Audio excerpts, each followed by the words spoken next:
Hello, welcome back to the Kllection channel, and welcome to something completely different. Wow, are you expecting this? Probably not. So as you may know, here over at the Kllection channel, there is a certain theme that I like to explore throughout all my videos, whether it's behind the process, whether it's the tube review, whether it's Kllection's perspective or anything like that. My main theme, my main vibe, the biggest thing that I want to focus on when I'm making content is creativity. The creative arts, making things, essentially, is my biggest thing. It's the thing that I'm the most passionate about, is just creativity as an entity, as a thing, you know, as a concept. This idea of just, you know, dreaming up ideas and bringing them into the world from, you know, a simple idea, a simple thought, concept, into fruition, into reality, whether it's films, shows, comic books, theme parks, online content, streams, whatever, anything that involves the creative process is my jam, you know? I'm all about it. It's the thing I love talking about the most on this channel. It's the thing that I've built the Kllection channel on. So I figured what better thing to do, what a series I could do and maybe interesting to explore to talk about things is just some of the things I own. Some of the things I have in collections that instill, I guess, creative passions and inspiration within me, you know? Whether it's music or comic books or anything like that. Anything that just really fires me up, that I love to read, that I love to listen to, that I love to watch, you know? I just thought I'd share some of those with you. Some of the things I happen to own, you know? Today I think I would like to show you some of my comic books that I own, because I have a lot of comic books. Some of them today, not all of them. I'm going to be showing you some of them because I'm a massive fan of comics. I've been a fan of comic books and comic book superheroes since I was a kid.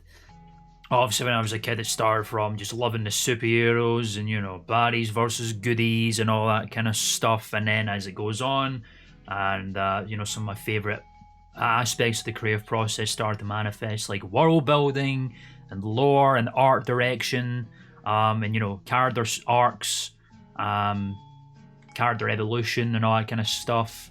All that kind of things that just come into the building a comic book universe, a multiverse, you know, all that kind of stuff.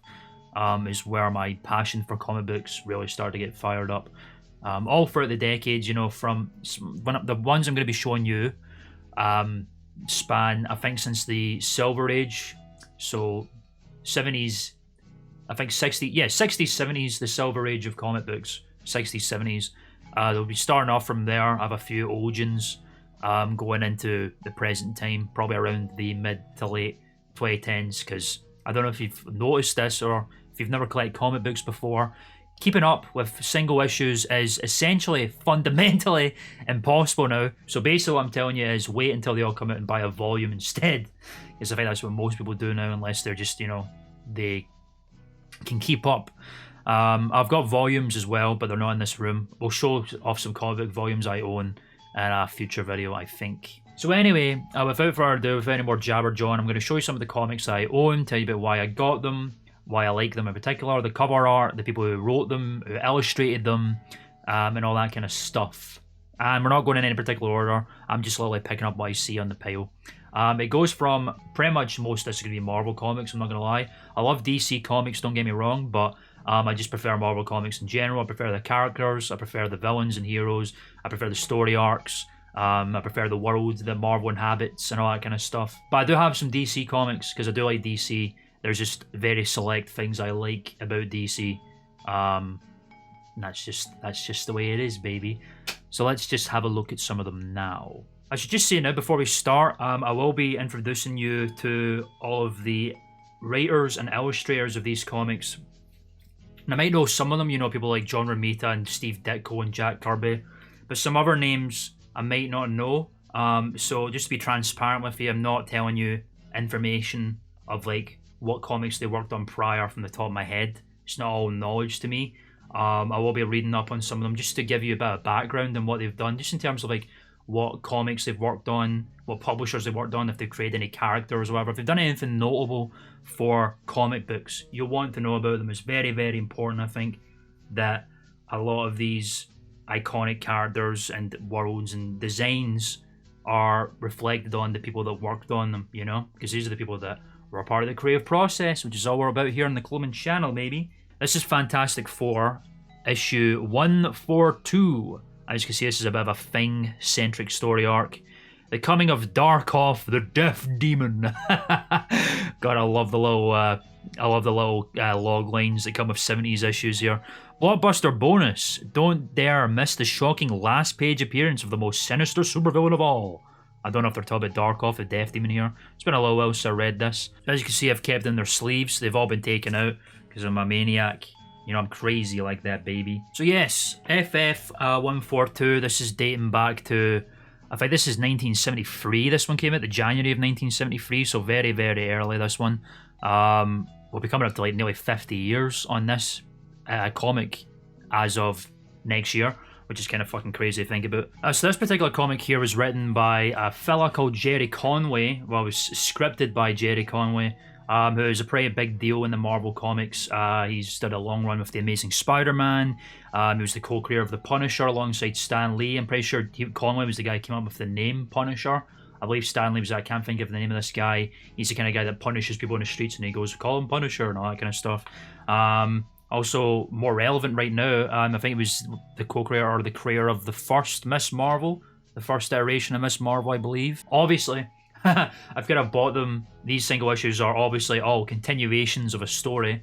But it's one of the most fascinating things about reading comics like this, when you basically have no context at all, and then they're bringing up, oh, this happened in the last issue when this character pulled up and killed everybody and stuff like that. It's kind of cool because you get to see names you're familiar with, and you can wonder yourself, I wonder what happened there, and all that kind of stuff. Oh yeah, this is an interesting thing here. This one actually is bringing in a hearty welcome for a fella. I don't know if you can see that there. Rich Buckler is the artist for this particular comic. I love that panel a lot. I really love Reed Richards' face there. If you can read the text there, he did something that's not very good. The end of the Fantastic Four. As you can probably guess from this particular comic cover, it's a Thing-centric story. So the Thing is essentially left the FF at this point in time. I don't know what he did in the 70s in the meantime. He was obviously joined a lot of different superhero teams. I think he might have been an Avengers member at one point. More likely he was probably a Defenders member at one time. So I don't know if this sort of stuff was going on while this was happening. But yeah, Rich Buckler, I think he was responsible for creating the... I think he's an X-Men character now, Deathlock. He's a pretty cool kind of character design. I don't know if he's a mutant per se. Not a lot that I know about Deathlock. All I know is that Rich Buckler created them. And I think he's pretty much drawn every fucking character, every major dude that you could ever see in a Marvel comic. I think he did DC as well. He did a lot of illustrations for DC. As goes for Jerry Conway, he did a lot of stories for DC as well. These dudes often went back and forth between those two publishers. As there's a lot of guys like Jack Kirby. You may know Jack Kirby was the guy who did a lot of I'll show you here actually. This stuff here. You see all those black little spots and stuff? Those are called Kirby Crackles. They're to symbolize cosmic energy and stuff. That was done by Jack Kirby. He was the guy who made that design, hence the name Kirby Crackle. He did a lot of really great illustrations and created characters like Thanos and the Eternals.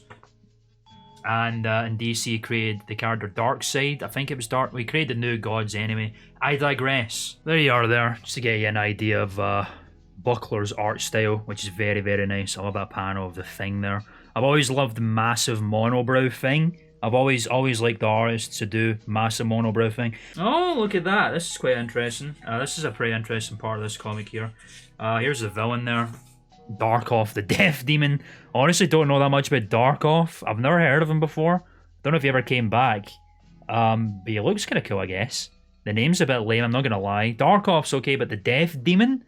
I don't know if that's like his full title or some more Kirby Crackle there. Apparently he beams Kirby Crackles out. I think he may carry on from the story before this issue.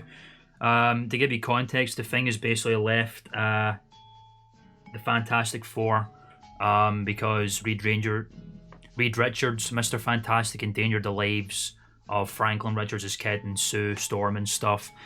He fired a big beam because they were fighting. Some creatures were coming out of the negative zone, which is a big part of the FF story. I think they're the people that go there the first time. And I think Annihilus is coming after them, who's a really cool villain. I'm really hoping to see a Nihilus in the MCU at some point. He's like the leader of the Negative Zone or something like that. But a really cool character nonetheless. And I guess Darkoff maybe came from the Negative Zone? I'm not too sure. I'm not entirely certain at all. Also, we got Johnny Storm in his not very commonly seen red and yellow costume, which is pretty cool. I think he changed to that. The camera's not really doing very good at focusing on that, but you can see it pretty well. He wore that for a little while. That later got adapted by the original Human Torch, the android character, I think the first published Marvel character back when they were called Timely Comics. Unofficially, I think Namor the Submariner is the first Marvel character. That comic never got published. Timely Comics. But the Human Torch, the original Human Torch, is the first published Marvel Timely Comics character, and he's an android, but basically the same thing as Johnny Storm. And these days, that Human Torch wears that costume that we just saw there. The only difference is it's kind of reminiscent of Captain America's later outfit. Like the one he wears at the beginning of the Winter Soldier in the MCU, that costume kind of mixes those two designs together. Also, Medusa's in this, one of the Inhumans. As you can see, that's pretty rad, right? She was good, but there was a lot of Inhumans that pulled up in FF Comics. I think one of them, Crystal, I think her name's Crystal, I think she's an Inhuman, was in a relationship with Johnny Storm for a while there. But anyway, that's just one of them. FF issue 142, January of 1972 or 3 or something like that. Fast forward 20 years. I told you this order wasn't going to make any sense. This is the Uncanny X-Men issue 279. As you can see, I know exactly when this came out because it's dated right here in the corner. 1991. The August of 1991.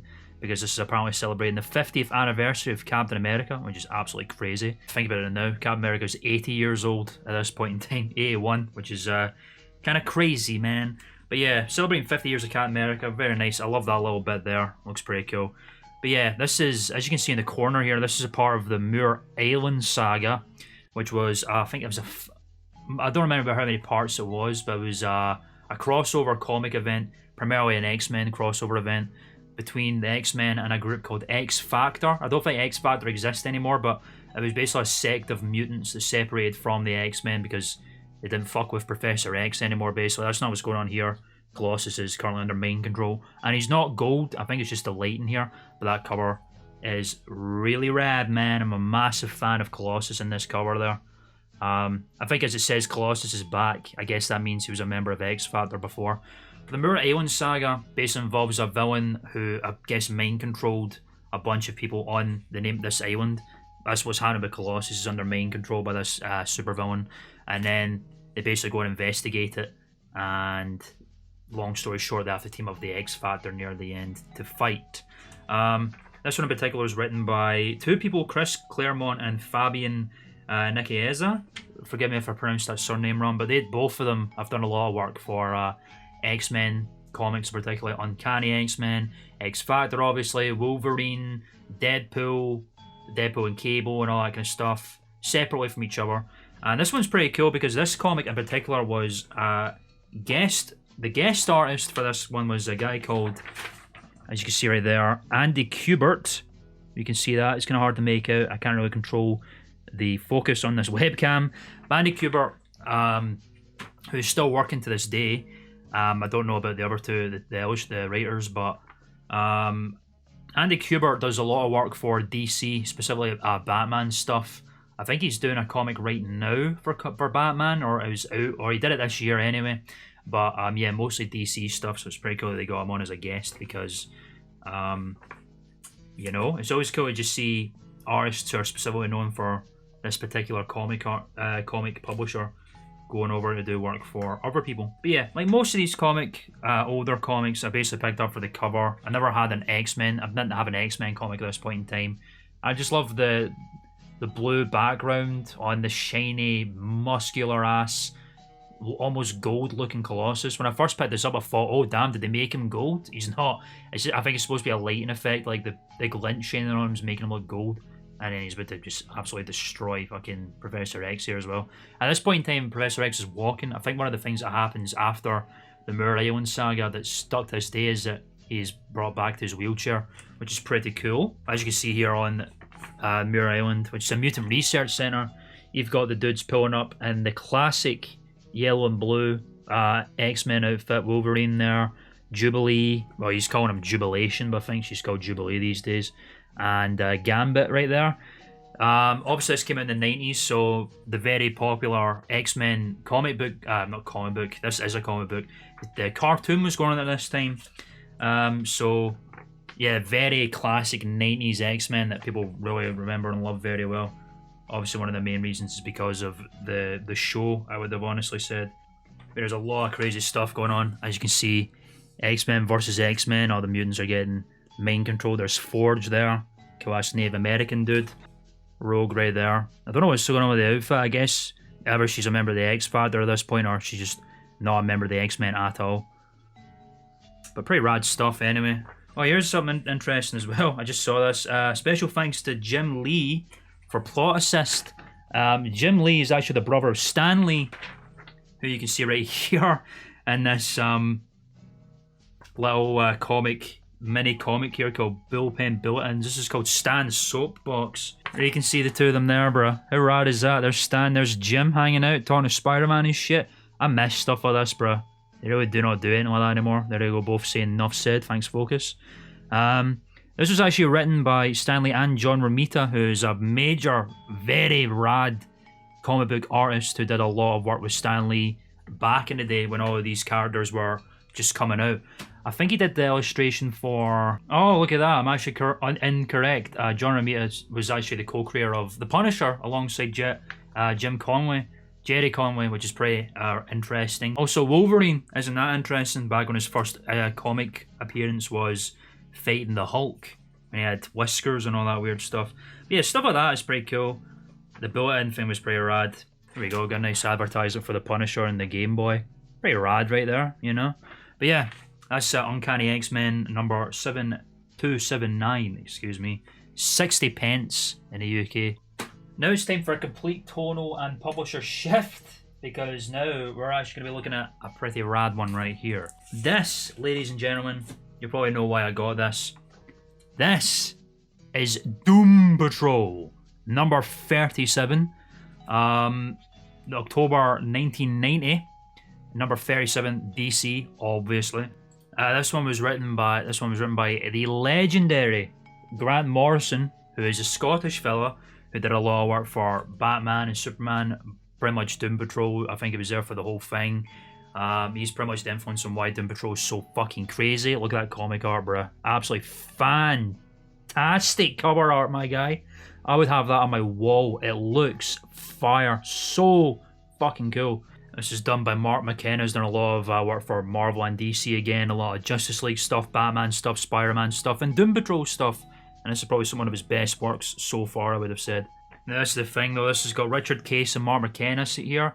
Richard Case has done a lot of stuff for DC primarily. So I don't know which one did the comic art, because often they get artists to do the comic cover, and then they get another artist to do the illustrations for the pages and the panels. So I don't know who did what. So you can probably get an idea why I own a Doom Patrol comic, because I've been watching Doom Patrol the series, and admittedly, I had no idea who the Doom Patrol was until the show came out, because Doom Patrol has always been a bit of a niche side of the DC comics, kind of like Guardians of the Galaxy for Marvel, I would have said, but these guys are way cooler and much more fucking crazy. It's very non-linear, very surrealist, mind-blowing insanity that goes into Doom Patrol. If you've never watched the show, please do yourself a favour and watch all 3 seasons of Doom Patrol right now, because I honestly don't think DC, whether it's the shows or the movies, have done anything like Doom Patrol before. I think it's the best thing that DC visual media have done ever. I mean, certainly in terms of shows, it's the best show that they've ever done. I don't care what anyone says. And it's a top competitor for even the movies and stuff like that. Doom Patrol is fantastic. Absolutely fantastic. Just to give you an idea. Oh, look at that. Yeah, so Richard Case and Mark McKenna worked on this together. There you go. McKenna was the inker and Richard Case was the penciler. So I guess that means Case drew it and McKenna painted it. Or coloured it, whatever you want. But yeah, there's just an idea to give you a clue of like how insane this is. There's a man, Brendan Fraser, standing next to Timothy Dalton. You know how it is, my guy. But yeah, that single opening issue should, a single opening panel should give you an idea of just how absolutely insane Doom Patrol can get. There's your guys that appear in the main cover. I guess they're emerging as like the new villains, I guess. He's saying holy shit.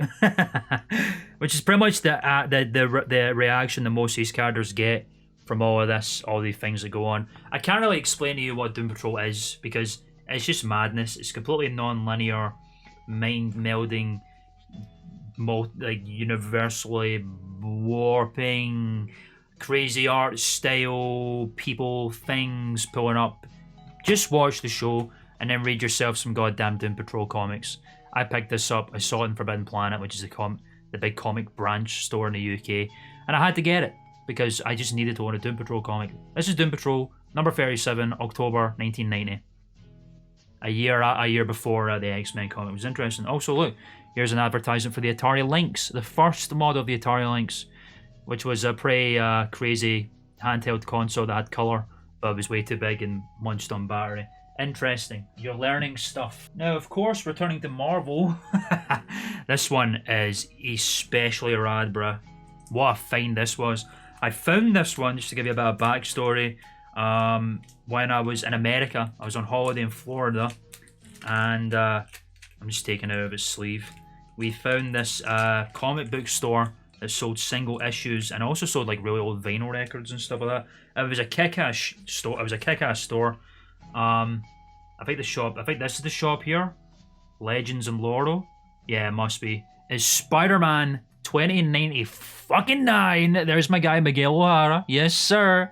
Number 21, July 1994. So we're still in the Bronze Age here, folks. Still in the 90s. Oh, what a fire cover, bruh. Issue 21, so as you can see, the 2099 arc is still pretty fresh here. This is one of the coolest moves they ever did when it comes to like multiverse stories and stuff. At this point in time, I think most people know who Spider-Man 2099 is. Everyone knows who Miguel O'Hara is. Of course, he is the Spider-Man of the year 2099 and whatever universe Earth he's in, Earth 54321 or whatever it is. But just look at that cover, man. That is just phenomenal art. The Miguel O'Hara costume just rocks. The titling for Spider-Man 2099 just rocks. Look at that skull. Don't get in his way. Oh, bruh. It's phenomenal. Phenomenal stuff. So, this one in particular, and I guess a lot of the early 2099 stories, was written by a guy called Ian Edgington, who's a British guy. Did a lot of work for, I think, X-Force, another X-Men comic. He did a lot of stuff for 2000 AD. Penciled and inked by Jim Fern and John Nyberg. Jim Fern also did a lot of X-Men related stuff. I think he was actually the guy who co-created Jubilee, the girl that we just saw in the X-Men comic. And John Nyberg, I think he worked a lot in the Clone Saga, which is another comic book arc from Spider-Man, which introduced Scarlet Spider, Ben Reilly, and all that kind of stuff. And I think he did a lot of DC stuff as well. Look at that, bruh. That is just cyberpunk. This is just cyberpunk, bruh. The art style, the 2099 depicted in this world is very, very cyberpunky. Not even just like the game or whatever. Like art style. Very much taking notes from a cyberpunky kind of world. But actually, in terms of the story itself, it really is just Miguel O'Hara beating up on these gang girls, these cyberpunky gang girls. That is literally the whole comic. Which is a very simple thing, nothing crazy, but man, it's great. There's a lot of good action in this one. That panel itself is absolutely phenomenal. Miguel O'Hara just looks so sick, man. I love the 2099 costume so much. That whole thing there is just phenomenal. The whole cyberpunky style just looks great. 2099 is just a great world, really. I'm very excited to see it. Hopefully we do get to see it in the new Spider-Verse film that's going to be coming out, released by Sony. The one Spider-Man thing property that Sony can do well. Controversial opinions, not really. But it's in pretty good quality, actually. Like, obviously, as you can see from a lot of these pages, they've yellowed significantly, just what happens. Sun damage and stuff like that. These comics, the old quality pages, mostly comic books these days are more like a plasticky photo paper. A lot of these original comics, even in like the mid-90s, like this particular comic book here, The quality's kind of changed a little bit, but it's still kind of that thin, kind of papery thing, which wears away in quality a lot easier than like the photo paper stuff that we get now, which is why they look yellow. Jumping back to DC for a quick second. I think we're going back in time with this one here. This is another one where I picked up for the cover art, and also just really wanted a comic with this particular fella in it. Yes, we're going back in time to the 70s again. This here is... whoosh! Look at that. Batman number 304, October, I believe, 1978. Yes, 1978. It's back when the old Batman logo was just a big-ass bat. That cover art is just fucking lit, bro. Like, I just wanted a classic Batman comic before, you know, the classic 70s blue Batman, you know? Whoop. The classic 70s blue Batman with the iconic yellow bat symbol there. Oh, but man, this one is just phenomenal. The cover art there with the purple in the nighttime and the spotlight on Batman, the ethereal kind of shadowy bat in the background with the rain going through him. Oh, ooh, it just looks so fucking lit. Massive, massive fan of this one, bruh. And as you can see, Batman is supposed to be dead. He got killed by the mob somehow. And this is the best part of this comic.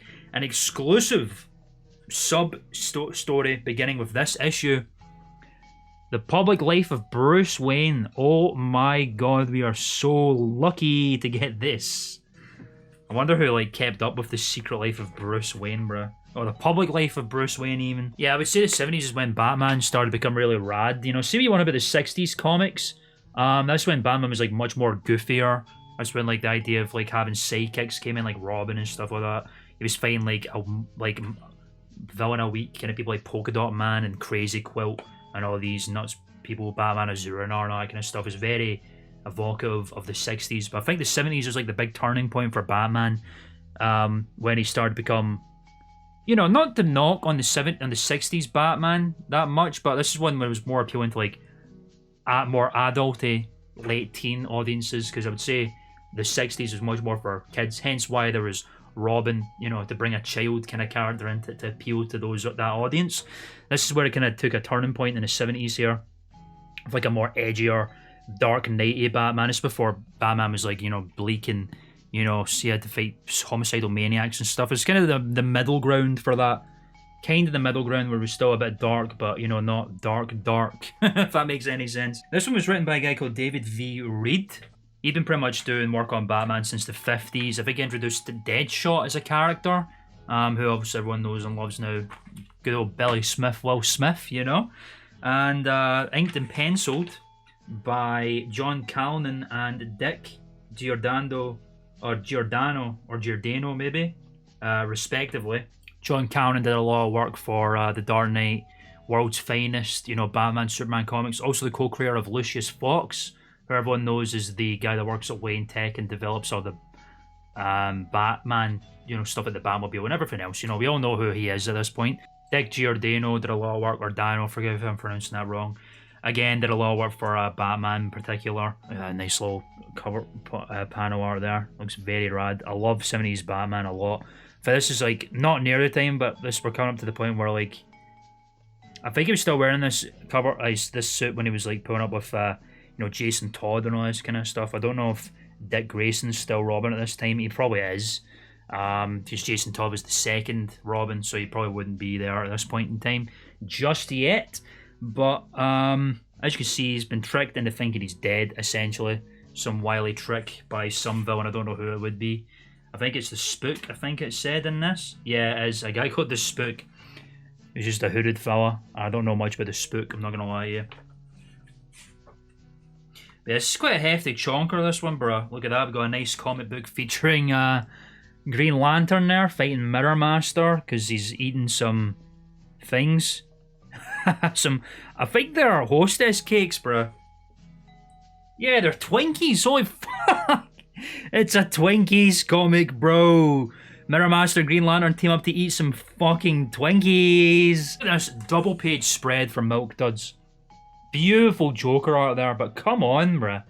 I thought this is a big problem during this time where it's like 2 pages are being taken up for a fucking advertisement. I think they got rid of that at some point because people just basically said this is ripping the piss at one point, which is fair.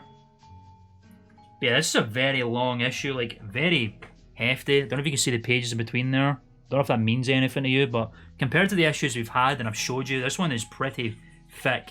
And it is mostly because of these ads. And also because of the secret life of Bruce Wayne. Or the public life of Bruce Wayne, excuse me, I keep forgetting. Like, look. Look at that. Come on, bro. As you can see here, right here, David V. Reed, who I think was the guy who also did the writing for this comic, if I remember right.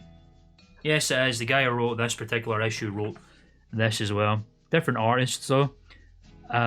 Win Mortimer and Frank Schermonte?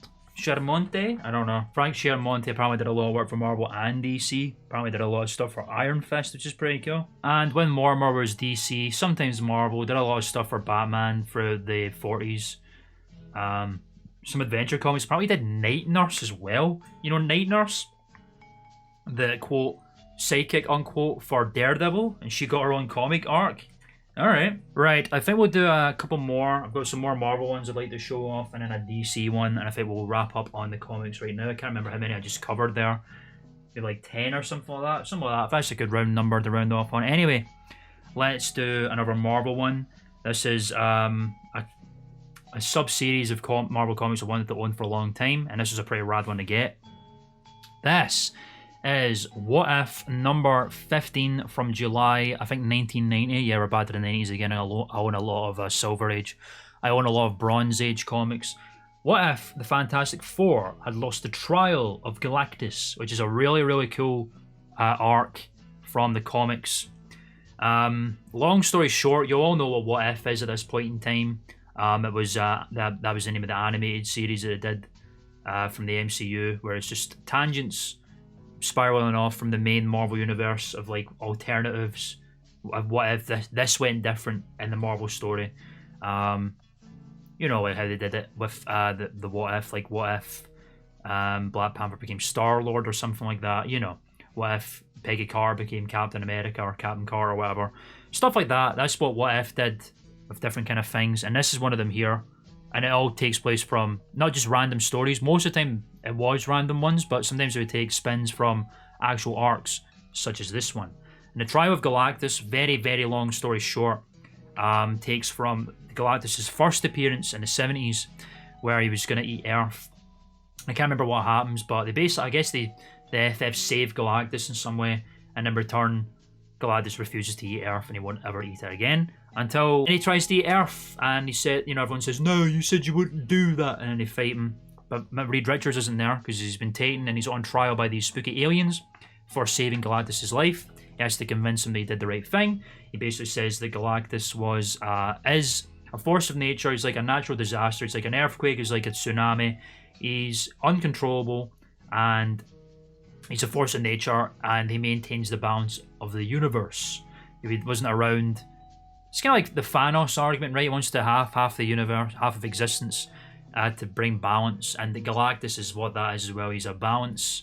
He's a major factor of balance in the universe, and you can't really stop what he's doing, which lets him off scot-free. But this What If series is what if that didn't work? What if he did get put on trial and he got accused as being guilty for saving Galactus's life? He gets sentenced guilty and he's murdered. He just gets blasted. This one was written by Roy Thomas, who's actually a pretty big deal because out with all the work that he did with Marvel Comics, he was actually the first successor of Stan Lee as the editor-in-chief of Marvel. After Stan Lee left, Roy Thomas took over, which is a pretty big deal. Art by pencil and inker is Greg Capullo and Sam De La Rosa. Greg Capullo's still around to this day, still doing work. There's a lot of DC stuff, but actually most recently did work for Dark Knight's Metal, which is a major arc in the DC comics that brought about the dark multiverse and that kind of stuff. I actually have the volume back there, so pretty rad. Wowee. His art has gotten better and better because the art in Dark Knight's Metal was actually really good. And Sam De La Rosa did a lot of work for Daredevil, Spider-Man, and I think most particularly Venom, Lethal Protector. Did a lot of work with Todd McFarlane, the guy who made Spawn, who basically also made Venom. He did a lot of work for the Lethal Protector series. I actually have one of those issues, but we're not going to go into that one now. And there you go, literally, what if the trial of Galactus ended with Reed Richards' execution, obviously hosted by the Watcher, much like it was in the series, which is really rad. Got an advert for X-Men by Laughing, Joking Numbnuts, which is pretty funny. Reference to all you angry video game nerd fans out there. So this story is actually pretty heavy. Obviously, Reed Richards gets killed very early on, and in an act of revenge, the rest of the FF pretty much go guns blazing to destroy the entire planet of the Shi'ar, which I believe is Gladiator's species here. This big council of aliens basically gather to discuss what the hell to do next after these dudes basically just murder the whole planet, much akin to Galactus, which is pretty ironic. And in retaliation, the Skrull, who will be pulling up in a Secret Invasion soon, hopefully. Well, you've seen the Skrull already. They're introducing Captain Marvel, are basically going to attack Earth. And as a result, pretty much a big-ass team of superhero characters must unite to face off against the incoming invasion, which is a really cool way to end it off as well. And pretty tragically, actually, the Fantastic Four actually sacrificed themselves to stop the Earth from being destroyed. And as a result, Gladiator goes, you know what? You guys are pretty chill. The war is over. And the Fantastic Four, the rest of them basically lay down their lives to save the rest of the planet. Which is pretty damn heavy, actually. But a classic What If story. Pretty rad. I'm pretty pleased to be having this one. I've always wanted a classic What If story. And that's this one. You know, Marvel comic for the day. This one's pretty rad. Again, this is pretty much the comic cover that made me want to eat it. I was actually pretty disappointed when I read it, but I'll explain to you in a little minute. This here is Captain America, number 305. Wait, yeah, you can see what's going on here. Pretty crazy stuff. 305 from the July of 1985, so we're bouncing back again a little bit. Captain America versus Captain frickin' Britain, bruh. I've always wanted to see something about Captain America versus Captain Britain. Captain Britain's a pretty interesting dude. He has like actual superpowers unlike Captain America. I can't remember why. Obviously, this is just after Secret Wars as well, so we got the nice little black suit Spider-Man in the corner, which is pretty rad and epic and sick. This one was written by Mike Carlin, who most particularly I think is the one who oversaw the writing for the death of Superman. You know, the first time he got murdered by, not even the first time he died before that, but he was defeated by Doomsday. And this is actually the point in time he did it. He did a very short run of Captain America this time, one of the very early ones. He also did a really funny one that I just read that I need to tell you about. They did an arc called, well, not an arc, a sub-series called Marvel Team-Ups, which is just random-ass team-ups of superheroes. And he wrote Aunt May and Franklin Richards, the Kid, versus Galactus.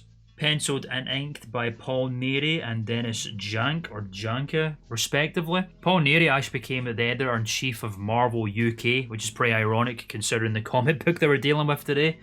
He is British, so I guess that makes sense. He did a bunch of stuff for 2000 AD as well. Who's a publisher? They do Judge Dredd as their most famous example, probably.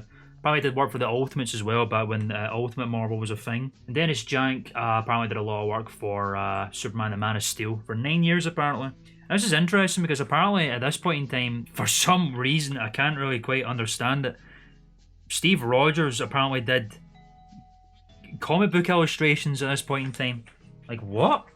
It doesn't really go into it, but I guess, you know, this is 305, so I must have been at it for a while. But look at that. He does illustrations. He's doing ink work for comics. Also, look at that very early appearance of Cloak and Dagger, were the first owned bi-monthly comic, which is pretty cool. But yeah, how weird is that? But yeah, basically, for some reason, Steve Rogers manifests a Captain Britain outfit on him, and then he decides to run away to England to understand why. But we got an appearance from Jack Monroe, also known as Nomad, which is a character that Captain America became for a while. Nomad was Captain America for a while, which is why they think it's Captain America. He gave up on, like I told you, gave up on America and became Nomad for a while. Then he gave up. After like 4 issues, he was not Nomad for a long time. He was not Nomad for very long, and then he gave identity to this Jack Monroe guy, which is apparently like a version of Bucky. Because I don't think Bucky returned until the Winter Soldier, who's quite a recent character in the comics, believe it or not. But yeah, the main disappointment for me with this comic was, it turns out, look at that panel right there. Phenomenal stuff. Yeah, as you can see, Captain Britain does have powers. He can like fly and stuff like that. I can't remember the reason why. I think he has some sort of enchanted medallion. It's enchanted thing anyway. The Guardian of England. Now, don't get me wrong. The artwork for Britain is really nice.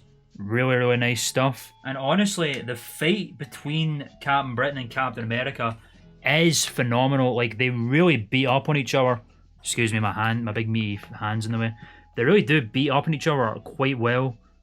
Really nice fight scenes in this comic. Really well drawn and stuff. Fame for a Big Ben and all that kind of stuff. Really great. Really cool stuff. Really nice panel of Captain Britain there.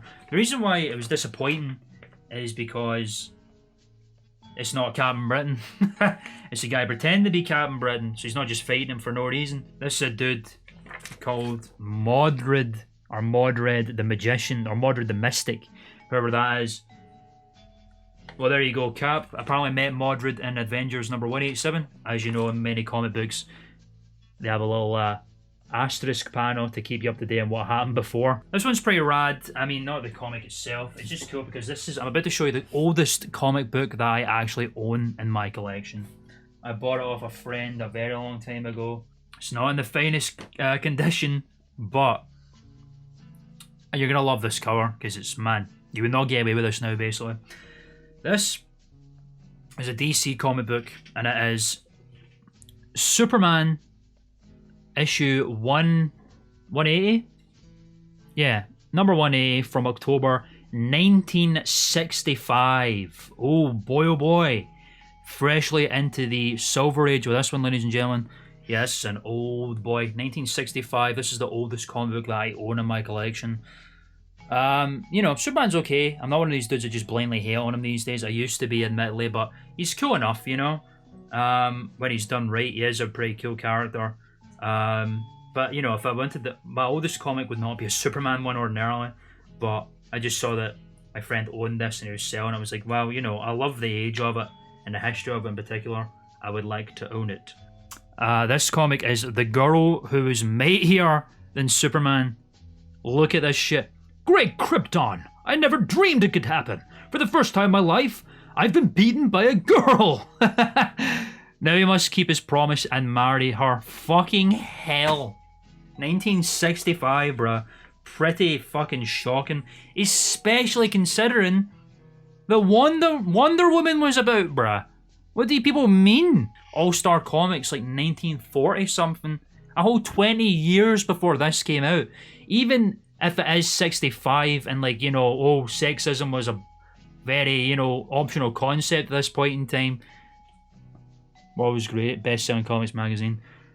How could you say something like that when there's literally an Amazonian fucking super strong woman out there called Wonder Woman who probably can rival Superman in strength level? How can you say that if he's been beaten by a girl? What do you mean? Wonder Woman exists, you fucking idiots. Just in terms of that, it's very silly. But yeah, in terms of the story, it's incredibly 1960s. It's not like, it's not genius in any sense of the word. I can't really tell you too much about it, honestly. It's very weathered. As you can see, the pages, even the cover is like yellowed to heck. But I just really wanted to own it, really. I'm just glad I can say I own a 65 issue of something. Superman as well, which is pretty rad, to be fair. You know, because he's the original, you know. Yeah, Florena, the Island of Woman, apparently. Which is a very interesting concept. Yeah, they all have superpowers and he's pulled up to investigate why, and then he gets beaten by a girl. Shock horror. This one was written by a guy called Leo Dorfman, who apparently did some work on action, mostly Action Comics World's Finest, Tales of the Super Pets. Oh god almighty. Yeah, a lot of Silver Age stuff, hence this age of the comic here, 1965. This is actually a pretty big deal here because this was illustrated, the entire thing was done by a guy called Al Plastino, who is actually like one of the biggest Superman artists of the Golden and Silver Age. So he did a lot of very prolific Superman work. Well, this guy is pretty identifiable Superman comic art that he did. Also, he apparently co-created Supergirl and Brainiac, which is pretty cool. But yeah, Al Plastino, actually a pretty big deal when it comes to Superman illustrators. But yeah, this one is probably just about Clark Kent trying to find Superman. I don't really get why. If that's like some sort of ploy to throw people off his scent. It doesn't really make any fucking sense though. Like, why would you do that? But like I said, this one's nothing really special. I just really wanted to show you it because it's, you know, it's not a very famous comic at all, but the age of it is very special to me. I'm just really glad to have something really of the early Silver Age. More of a Bronze Age fan, but I love the Silver Age anyway. And that is this one here, Superman number 180, October 1965. And that is it, ladies and gentlemen. 10, I can't really divvy these up, 10 comics, just from a very small fraction of my big fat ass pile of comic book singles. I hope you enjoyed just having a little peruse of some of the collection I have. I'll be hopefully doing more of these in the future. I'd like to do some more comic books, some volumes, maybe video games, vinyl albums. You know, I just want to show you some of my favourite things in terms of like just the creative arts essentially. Because like I said at the beginning of this video, the creative arts is what Coleman is all about. And I want to show you some of my favourite samplings of said creative arts, whether it's music or comics or games or whatever. Some of the stuff that really inspire me and fuel me as a content creator and just me wanting to do the stuff that I do in terms of making things. And that will do it for now. 10 comic books, singles that I own. I think primarily from the 60s all the way up to the 90s there. I hope you enjoyed. More comics coming soon and other things like that. And more videos coming soon. There'll be more tube reviews and that coming up soon. The Coleman's Career Perspective still getting worked on it as we speak in the editing process. I'm going to stop talking now. Thank you all very much for watching. I have been Coleman. I'm going to run away now. Like, subscribe, comment, share, bell, all that kind of stuff. Check out the Twitch. Plugging done.